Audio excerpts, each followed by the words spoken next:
Hello and welcome. Today, we are going to crack the code on something we all do every single day. Communicate.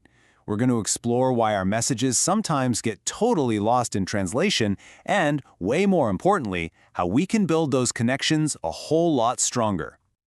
You ever have that feeling? It's so frustrating, right? You say something you think is perfectly clear, but the look or the response you get back is just way off. And you're left standing there thinking, what just happened? Where did that go wrong? Well, that's exactly what we're here to figure out. So at its very core, communication isn't just about talking at people. It's about a mutual exchange. And honestly, that word mutual is everything. It means it's a two-way street, kind of like a game of catch. It's a dance between people sharing and receiving. And the moment that exchange breaks down, so does everything else. So to really get why things go wrong, we first need a map of how they're supposed to go right. So let's unpack the fundamental journey that every single message we send goes on. Okay, let's break this down. Think about it like you're sending a package. First, you, the sender, have an idea, and you wrap it up or encode it into a message.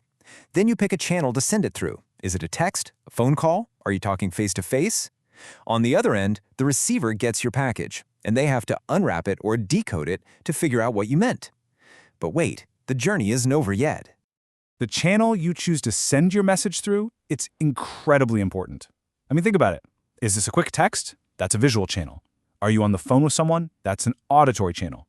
Or maybe you're comforting a friend. You might use your words, sure, but also a reassuring hand on their shoulder. That's a tactile channel. The medium you choose totally shapes the message.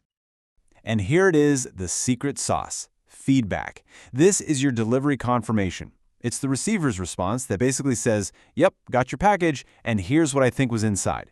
You know, feedback is probably the most underrated tool we have for preventing misunderstandings. Without it, you're not really having a conversation. You're just giving a speech. So even when you have the perfect blueprint, things can still go sideways. Let's start looking at the common roadblocks, these invisible walls that seem to pop up and stop our messages from getting where they need to go. You know, some of the biggest barriers we face are actually inside our own heads. If you're feeling anxious, or maybe you don't fully trust the person you're talking to, your brain can act like this weird filter. It might twist what they're saying or make you phrase your own thoughts in a really confusing way. Our internal world has a huge impact on our external conversations. And then there are the physical roadblocks. I mean, have you ever tried to have a really serious conversation in a loud, crowded restaurant? It's almost impossible, right? The environment itself, whether it's too noisy, too hot, or just plain distracting, can be a major barrier that literally stops the message from being heard clearly. We also have to think about our different backgrounds. What's normal for me might not be normal for you. For example, in some cultures, direct eye contact is a sign of confidence and respect, but in others, it can come across as aggressive or disrespectful. These little differences can create massive misunderstandings if we're not careful. And this illustrates another huge barrier: using the wrong style for the situation. Formal communication is pretty structured, like when you email your boss. Informal communication is, how you chat with your friends. Imagine trying to gossip with your CEO in a board meeting. It just wouldn't land. The context is everything.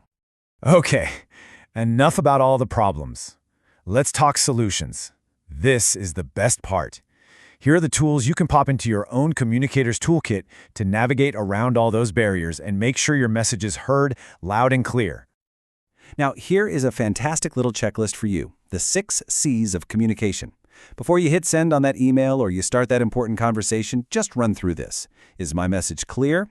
Is the information correct? Is it complete, or did I leave something important out? Is it concrete and specific? Have I shown consideration for the other person? And is my tone courteous? Trust me, running your message through this simple filter can save you so much trouble. And here's a quick little cheat sheet for tackling those barriers head-on. If the environment's the problem, like a noisy room, the solution is simple: move, find a quiet spot. If you're sensing psychological walls, like distrust, well, the solution is to build a bridge. Be transparent, listen, show you're trustworthy. And if jargon or complex words are the issue, just simplify. For pretty much every barrier, there's a simple, practical fix. These skills right here, these are your communication superpowers. Active listening doesn't mean just waiting for your turn to talk. It means really hearing them. Asking good questions shows you're actually engaged.